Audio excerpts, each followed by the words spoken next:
to the Wager Makers Podcast with Webb and Schmidt. Brick by brick, baby. I'm freaking out, Webb. I was told there'd be no man.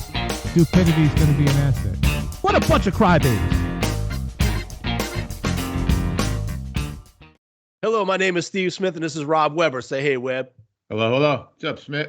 I'm Smith. That's Webb. We are the Wager Makers. Thanks for joining us, Webb. I figured out this is our 143rd podcast. We didn't really count last one but we ended at 141. So last time was 142. So this is 143. Wow. But it's hard to believe. We're back at it. Had some hiccups the last couple of weeks. Terrorist attacks and forest fires and all kinds of, more than forest, house raging wildfires.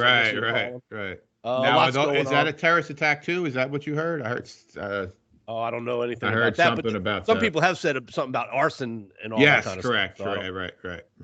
I don't know. I'm not on those conspiracy dark web stuff, but I did see some stuff. I don't know how they start all the time, but obviously lots going on. A lot happens in 2 weeks in our lives these days. Yeah, it sure does. But one thing continues: ridiculously sports and gambling gambling on sports that continues no matter what. That's the only thing that keeps us going at this point. So as long as that keeps I wake going, up in the fucking morning, we'll sit here and talk about it, I guess, is what we're going to do. So, Webb, all right, we got NFL playoffs coming up. We'll get into that, who we like, who we don't like. But this is the first year with the 12-team playoff system. Obviously, if you listen to our last show, we severely underplayed how important the home field advantage, I guess, would be. Big time. Ridiculous. In the first round. And then it turned out that the whole all the bye teams lost in the second round. And what are your thoughts on the playoff system so far?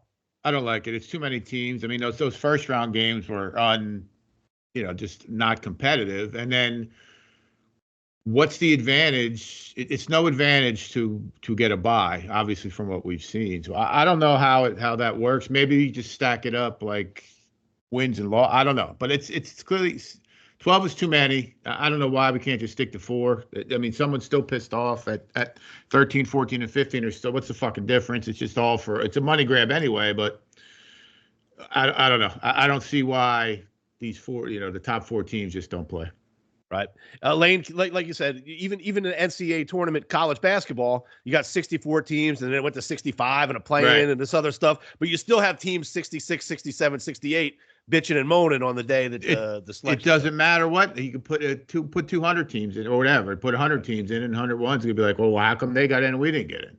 Right. And there's a reason the Boise's and the SMUs have not been in these things in the past, and it's showed up. But home team just rolled on the first weekend.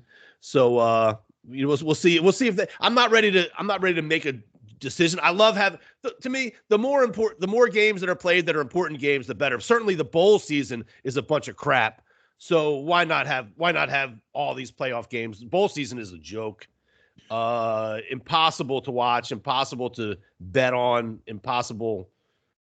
I don't know. Let me stop. Who's making money off this? Is the R&L carriers, are they making money doing this thing? Were they ever making money? Right. Was Boise, Idaho Potato Bowl or what's a sarsaparilla? I don't even know what sarsaparilla is or whatever. Or gasparilla, whatever that bowl is. Were they ever making money even when? I mean, I don't know. And I'm gonna push back on saying they're unwatchable. Yeah, most of it is unwatchable. You can damn sure bet on it. So fuck it. I mean, there's really no difference betting on whatever one of those first round games was. I get it that the teams are going to be more invested, but it's the same fucking bullshit. I don't know. I think when teams are playing to win and playing for a reason to win, it matters. It's easier to. But obviously, the first weekend we didn't show up. We didn't do too good. We didn't do too good. Right. We believe we tried. We outsmarted ourselves. We just took every favorite like we normally do. We'd be right. Yeah. We're gonna take points all of a sudden. Right. So we take had Penn State last night. That's a loser, but had the over, so split. We'll see what we got a game tonight. Hopefully, we'll get this podcast out before the night game tonight. I'm going with Texas. I'm taking the points in Texas. Webb, what do you think about that? Yeah, that's a pretty easy. I'm not saying it's going to be an easy win, but it's a pretty easy decision. Texas is just as good as anybody, or they didn't look so good last week. I saw something where all 70%, some sports book thing, it was on the ESPN app. Like 72% of bettors are on Ohio State just based off of last week's performance. I mean, I think even at this point, the college, just like the pros, week to week, you can't really say this team played good last week, so they're going to win this week. And Ohio State, how about when Ohio State just lost to Michigan? So, I mean, so you didn't see that coming from the game prior. And I think they benefited from playing. So they played a game and they called a team that hadn't played. Not that they didn't beat the shit out of them, but Oregon sat for how many days and Ohio State didn't. So, yeah, I think if anything, it's even opposite these days. Is I like betting against a team that looked really good last time because everybody watched that game and goes, wow, Ohio State is rolling. They're really getting together. Right, so all of a sudden they're laying 6. I don't think if that game was played 2 weeks ago, I don't think they'd be laying 6 to Texas. They wouldn't even be favored. They played after the regular season. I mean, and Texas didn't, quote unquote, struggle against ASU, and I think ASU played harder. I mean, that was their calling card all season. They had got that crazy running back who just they just kind of, Detroit Lions at like scrape, fight, bite ankles, and and that's kind of what they did in that game. Texas might have take the foot off the gas a little bit, but that game looked. I was texting with Reed. I'm like, here's another one that we don't need to fucking watch, and they came back. So, all right, I saw a funny kind of meme kind of thing the other day, Webb, and it was talking about the NIL and the transfer portal and all that kind of stuff, and basically saying, isn't it funny that let me see where it's how it's exactly worded here, something, but it must be interesting that the fall of the so the SEC, all the SEC teams are out. That's interesting. Right. Well, I guess Texas is an SEC team now. That's not. I understand, right? Georgia's the Alabama traditional SEC squad. So it's funny that the SEC's dominance, the fall of the Alabama and Georgia coming back to normal, all happened as soon as every team is allowed to pay players. So you think they've been paying players all along, or if just they had so much talent accumulated on each team that now that with the transfer portal, if the dude's backing up, you might be a 5-star recruit backing up somebody. Now you can just go play somewhere else. I don't think paying players was SEC only. I mean, so that to me is, we're putting our head in the ground. I think now there's just more options. And there's, like we said, now there's 12 teams in a playoff, right? So you could go to Boise or Arizona State or name a team that was kind of on the cusp there, get paid, and then still get, not only a shot at winning, but get showcased and play on a higher stage. And then listen, back in the day you're getting the best coaching at Alabama. Saban's gone. I mean, it's just different. The game, how the rules have changed, so therefore everything else has changed, I think. Right. And with the transfer portal, I think back in the day you might be the 5th best quarterback in America, but you're the backup at Alabama. You're sitting on the pond, where nowadays you don't have to wait a year. You don't have to do anything. You just up and leave, and all of a sudden that guy is still playing somewhere else and ready to play, as opposed to accumulating all this talent and just sitting it on their bench at these other schools. And so just name a team, Maryland or whatever. Right. Now they get the 2nd best quarterback on Alabama's team instead of having the 50th quarterback in the country. They have the 5th or something. Right, 5th ranked. But now my problem is now Carson Beck is transferring. He's not going pro. He's transferring again. So, I mean, you look at, there's a dude, they're 6-year seniors. There's 27-year-old dudes playing. Like, there's got to be some. I get it. You go to a school, but why are you transferring? Because you're not good enough, or because is it one of these things? That fucking coach don't play me, or this dude don't like me, or you're just getting outplayed, dude. You're not good enough. Or dude go like the Tulane kid goes to Tulane. I don't know how much NIL money they have to give out or hand out, but all of a sudden now he leaves. He's making $8 million over the next 2 years. And where is that? Duke? Maybe Duke. I mean, that's a pretty lateral. That's a fairly lateral move. You're going to a big conference, but you're getting $8 million. Yeah, listen, I don't know what to say to that. That's just absurd. But the thing is, but that's not like he was recruited to go to Tulane, right? He was played somewhere else, 2 other schools. Like, there's dudes that are doing every year. Well, there's that one kid going back to Tulane that I think he started at Tulane and went to 3 or 4. He was at Western Kentucky. Was it Finley? Is that was the dude's name? Yeah. He went to Western Kentucky. He went somewhere else, and now I think he's going back to Tulane. This other kid, that's not even what I'm talking about. But right, how many? I mean, at some point, it's time to hang it up and start selling insurance. Yeah, right. Go work at the car dealership. Go get yourself a car dealership. Right. Named after you if you stayed at one town for 4 years, at least you could be a hero in that town. Right. This dude's been in New Orleans, he's been Western Kentucky and 2 or 3 other places before he's back here. Right. Small town places. Go somewhere and But now there's a kid, I forget his name, who sued Florida over whatever, NIL or whatever it was. So and Florida flipped him from Miami. So this kid committed Miami, goes to Florida based on money. That didn't happen, so he transfers again. So that's 2. He goes to Georgia. That's 3. Now he's left again. So now he's going to be on 4 with 2 years. Like, there's got to be a limit. Like, what are we doing here? I don't know. And you make it a semi-pro thing. Let's stop with the kids. The motherfuckers. No one's going to class. Yep.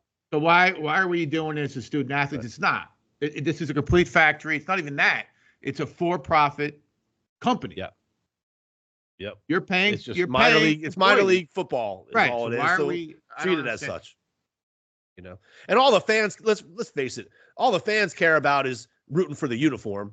You're not falling in love with the players anymore like you can't. Like you once might have did because you don't know. Right. I don't know any players. Right. I'm not even trying to keep up with it.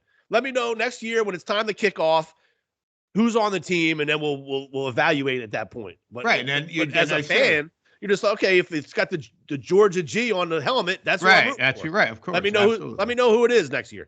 Right. I mean, they do like that kid Gunner, whatever his name is. He's a hometown or whatever, a hometown favorite.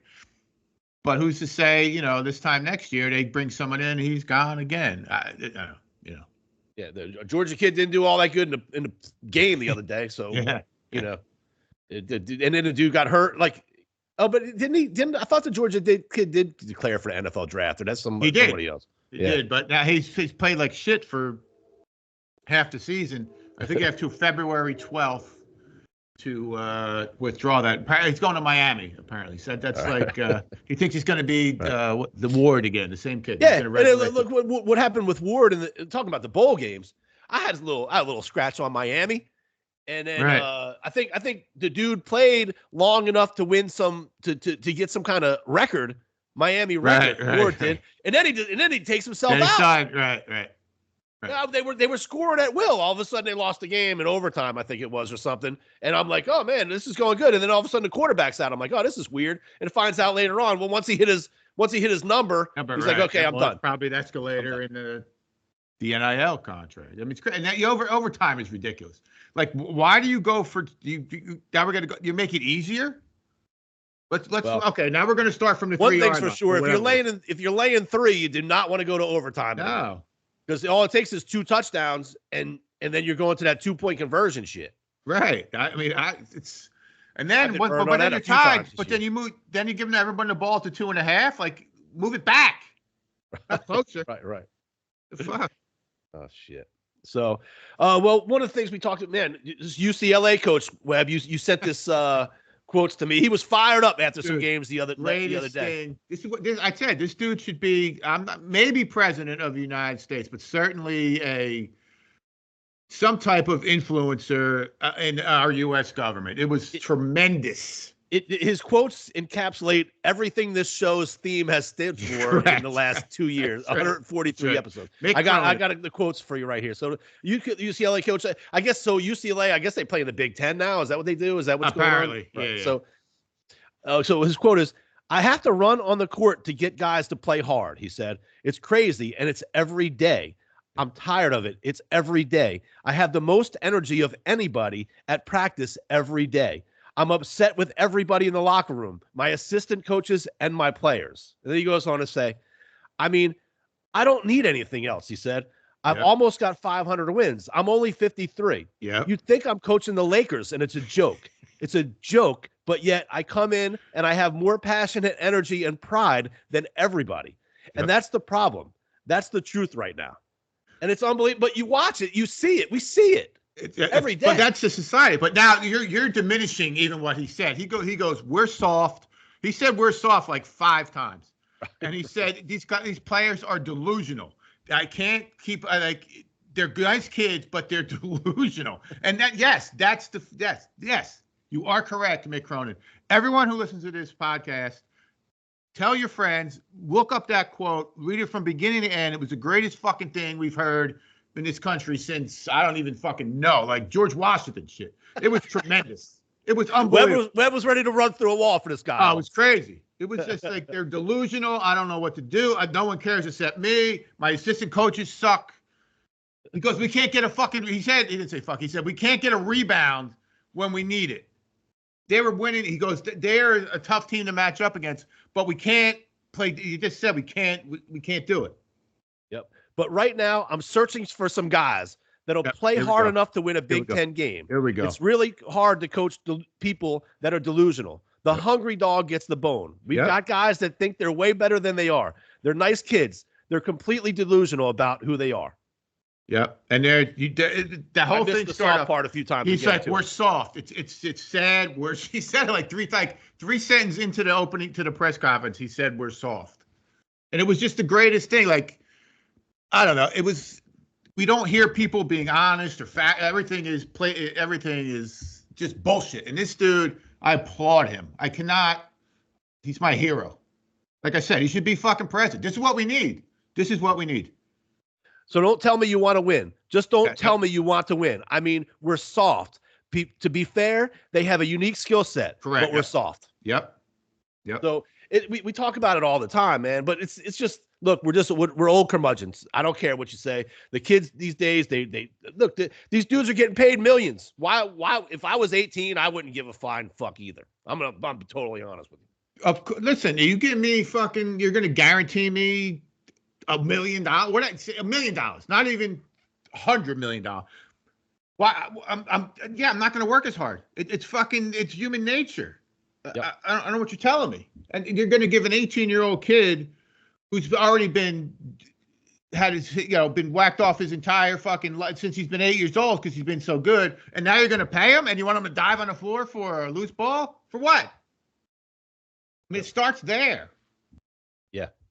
Yep. It happens from day one with these kids coming up, and then now they're paying them. It's just it's out of the attitudes is out of control. Right. It's crazy. I mean, and even look what's going. Like, look what these guys show up to work with. How they're dressed. Let's watch an NBA thing, and these dudes, it is beyond belief. Yep. Look at what Cam Newton wears. Look, I told him again today. I had some fucking looks like the Dr. Seuss or the Cat in the Hat or fucking Johnny Depp in the Alice movie. Whatever. They had NBA. So I guess they have NFL games this year on Christmas. Oh yeah, yeah. So LeBron comes out and says, "Look, I love the NFL, but Christmas is our day." No, it's not. Who the fuck is a watch? You know why? You know why the NBA Christmas was your day? Because they didn't have any. There was NFL nothing else to watch. Exactly. They didn't have. It was okay. Well, that's a sport. I'll watch it. Right. It's going to be on in your family living room because it's sports. Probably no volume. Like it's. We go to my aunt's. My uncle puts it on. We watch 5 minutes in between meals and bullshit. And we, whatever. And then, look, a team scored 170 points. Wow, maybe they should play some fucking defense. No, but Zion missed the whole season. He made it back this week, Webb, and then the next day he was out. The next day he was out. Because load management. You haven't played a game you played one game. Right. Played one game. If your is your hamstring better or not? How long? I don't even know. Again, it's beyond belief. Like it's Kawhi Leonard. I'm sure he's still making. I saw something today. Hold on. Before I vomit, let me get this out. So Kevin Durant's going to sign another max deal, 2-year deal, 120, and he's bringing some guy. I don't know, some dude along who just got. Let me see if I could find it quickly. I'm sorry, but they're good. It's 2 players. 2-year max extensions, 120 something each. These guys are going to make $1 billion. If you break it down per game, forget per play, per minute played or point. It's just absurd. And that's the problem. That's of course You're not going to dive on the ground. Let me see if I can find this real quick. I'm sorry, I'm going on. That's all right. It's fucking But sick. Jimmy Butler too used to be one of the toughest guys in the NBA. Here's another one. Yeah, toughest guys in the NBA. Now he got suspended for conduct detrimental or whatever they call it. Yeah. And then but just because he's over it. He's overplaying and but he's a prime example, right? He was kind of overlooked when he was younger. I think he went to Marquette or some school. This dude earned his bones, right? He fucking played on, and he was tough as hell. Hardest player in the league. He was our favorite. He's the hardest playing dude in the league. Was a wager maker's favorite, right? Yes. Now the dude, he can't get out of bed, for not for $100 million, and now he's got hair that's like green, like it's another thing. It's like an illness, dude. You go crazy. Yeah. Yeah, and it's not like this guy's playing in Oklahoma City. I mean, this is Miami. He's playing in Miami, right? Playing for Pat Riley, making I think $40 million a year, probably. I think it said 44. 44. Right. That's not to not play 82 fucking games. Right. The land of Instagram models and stuff hanging out. I mean, what you can't get up and play basketball? Dude, when we were kids, it's fucking Sweet and them would shovel snow off the court. It'd be freezing cold. Yeah. Like he'd be shoveling snow like a stick. It's mind-boggling. Oh man. I can't find the Kevin Durant thing. So anyway, the Suns are going to get somebody, some washed up asshole, and give him another $122 million guaranteed over 2 fucking years. Yep. Because that's what Kevin Durant wants. And I mean, at what point, like, is he won? Where's he won lately? I think he's only won, and he won on the at one Golden time. State. Yeah. I mean, Steph Curry is a little bit different. I'll give him a lot of credit. He seems to keep. Yeah. He ain't a bitch. He's not one of these guys like, oh, my back hurts, can't go today. I've got way more respect for Steph in the last several years than I did in the beginning. In the beginning, I thought of him as a shooter, only shooter. He's been a leader and never bullshit. Right. I mean, just whatever. And it's not they placated. They changed the fucking rules. They made that's what you want to be. That's what they want. Shoot from 35 feet and whatever. Beyond that, off a dribble, and that's what the league wants. So he just he took advantage, but he could play in any era, I think, because I don't think he lacks toughness either. Yep. All right, let's look at some games, Webb. All right, let's look at some games. Let's look at tonight. Tonight I'm taking Texas. What? Yeah, me too. Let me give someone a little props. I don't give. I'm banging on everybody here. My hatred of Notre Dame and for the shabbiness of how they get to these games is well documented. I just want to give some credit to the coach, Marcus Freeman, right? Definitely Freeman. So after the game, he wins, and the woman comes up to him, and she is just dangling this racial thing in front of this dude's thing, just dying for him to fucking bite it. And I saw something with him in a prior interview too, where he was cool, and the other asshole Franklin was like ripping, just talking shit the whole time. So anyway, kudos to Marcus Freeman for being a stand-up individual, a man. Didn't go for any bait, clickbait, whatever Aaron Rodgers calls it, just to say, no, it's not about, it's anybody, black, white, Asian, anyone. This is about the team, blah, blah, blah, blah. So kudos to him. Look that up to. That was a absolutely. good thing. I don't have the exact quote in front of me, but I think he said something to the effect of, look, I just hope this gets people who are deserving of an opportunity, whether they're black, white, Asian, whatever. That's exactly what it is. Yep. And please excuse me. I got a little cold coming on today. I'm gonna blow my nose and stuff. We got to hear Smitty blowing his nose here. So something to that effect. I just hope that people have opportunities. They can have an opportunity that they're deserving. Correct.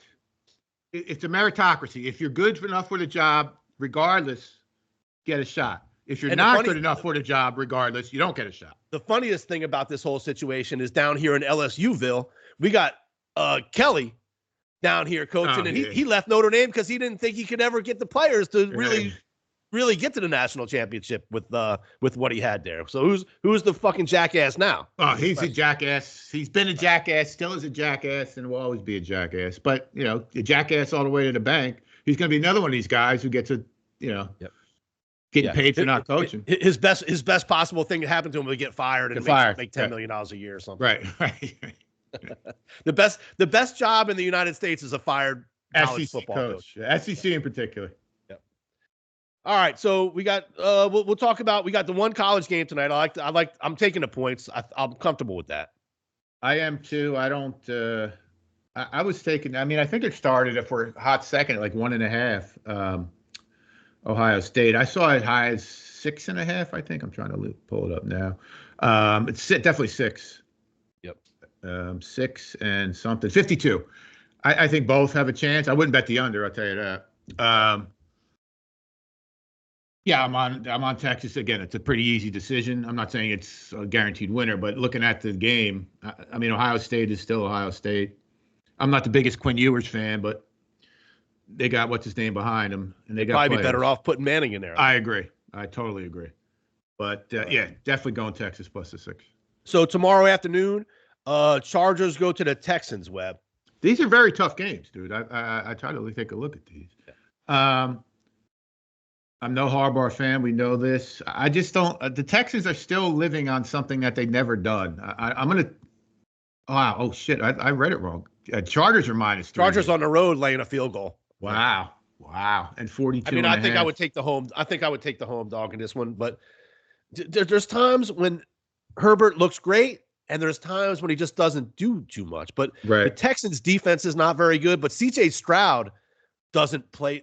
Oftentimes plays very down too. Right, I mean, C.J. Stroud has not been lighting it up. No, he's a little overrated almost at this point. He's only a second-year guy. That's what I'm saying. They're kind of living off, hype. But again, the Chargers haven't done shit. This is difficult, man.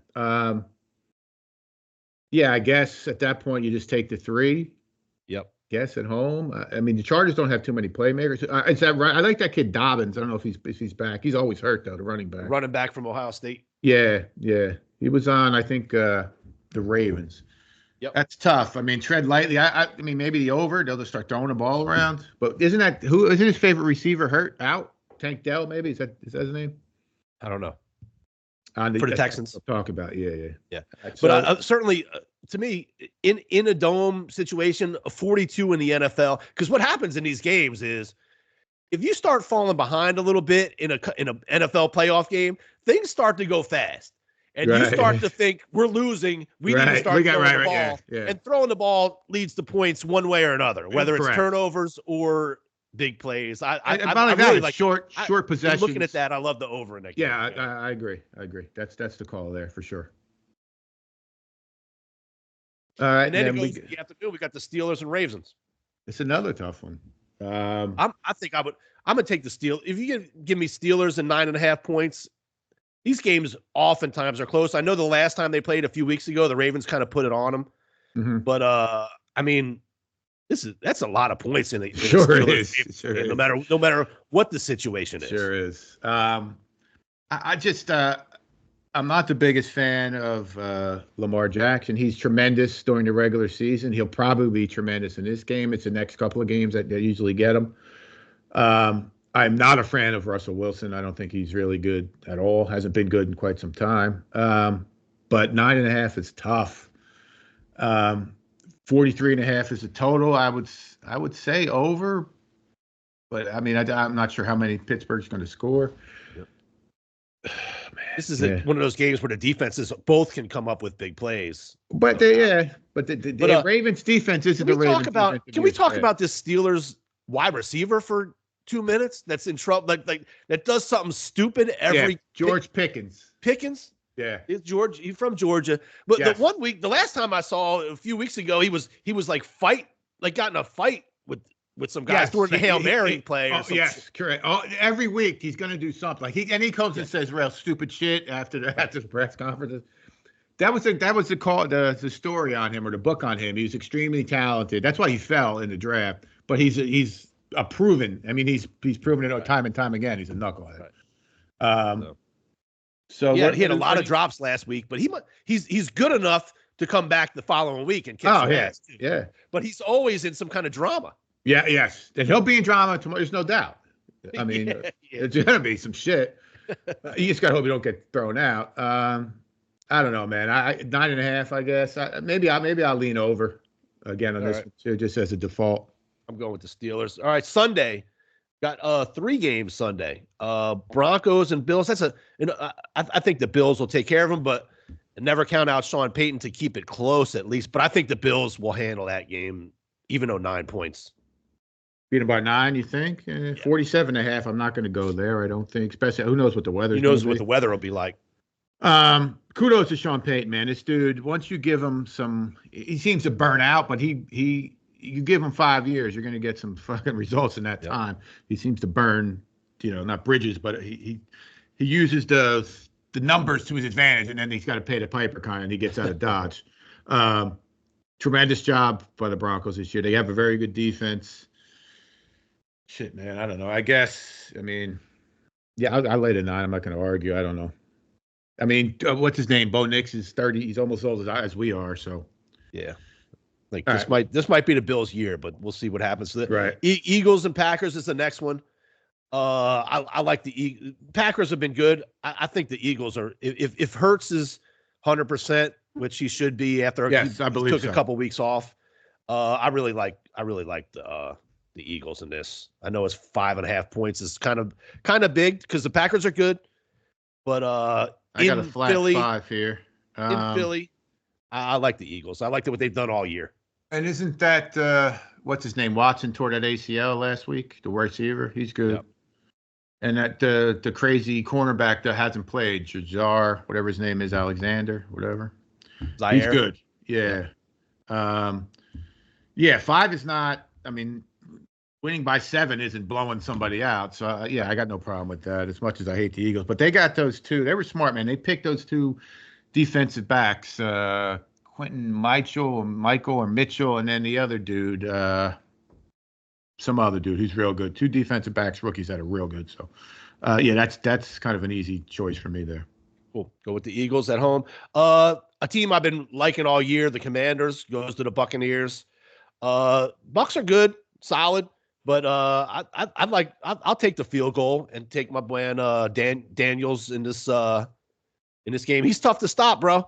Tough to stop. Yeah, he's good. Yeah, listen, what a job he's done, and kudos to Dan Quinn too. But I've seen Dan Quinn in the playoffs. This to me this is easy. Buccaneers by 3. This is almost a gimme here.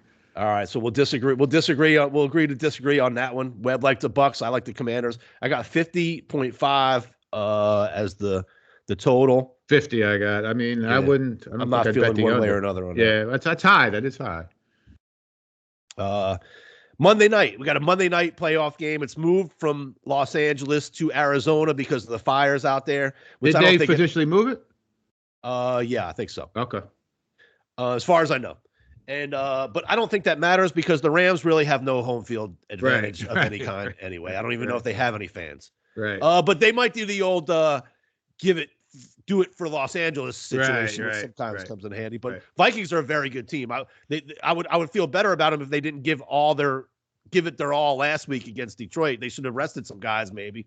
But they were fighting for that. They were fighting for that number 1 seed.